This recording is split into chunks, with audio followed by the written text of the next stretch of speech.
Sa harap ng pinaigting na checkpoint operation ng mga otoridad, suspect sa panggagahasa sa isang menor de edad sa Cebu, arestado. Si Ryan Lesiges sa sentro ng balita. Hapon nitong 7 ng Marso nang mahagip ng CCTV sa barangay Kalunasan, Cebu ang motorsiklo na minamaneho ng isang lalaki. Sakay nito ang isang dalagita. Sa isa pang kuha ng CCTV makikita na tila paikot-ikot ang motorsiklo. Makikita din sa isa pang kuha ng CCTV na pinababa ng lalaki ang dalagita at pinasakay sa ibang motorsiklo. Pero hindi sila naliligaw, kundi umiiwas lang sa checkpoint. Ayon kay CIDG NCR Chief Police Colonel John Giyagi, ang lalaking nagmamaneho ng motorsiklo ay suspect sa panggagahasa sa menor de edad na kaangkas nito.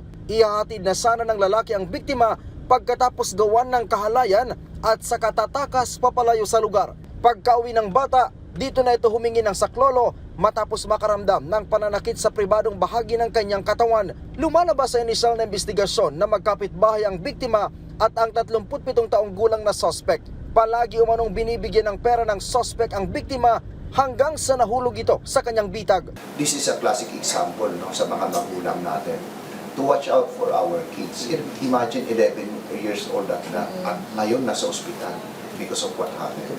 Matapos mai-report ang insidente, agad nagsagawa ng backtracking ang PNP. Mula sa pinangyarihan ng krimen, nagtungo daw muna sa southern part ng Cebu ang suspect para humingi ng pera sa kanyang tatay at saka tumakas patungo sa Maynila. Pero ang di alam ng suspect, nakaabang na ang mga otoridad sa Pantalan kung saan siya bababa.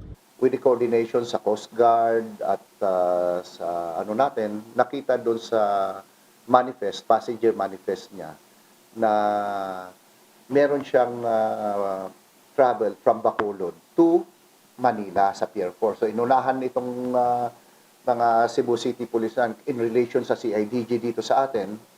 Kaya naabangan natin pagbaba niya pa lang sa Pier 4 ng Saragossa. Nakatakdang dalhin pabalik sa Cebu ang suspect na naharap na sa kasong paglabag sa RA 7610. Ryan Lesiges para sa Pambansang TV sa Bagong Pilipinas.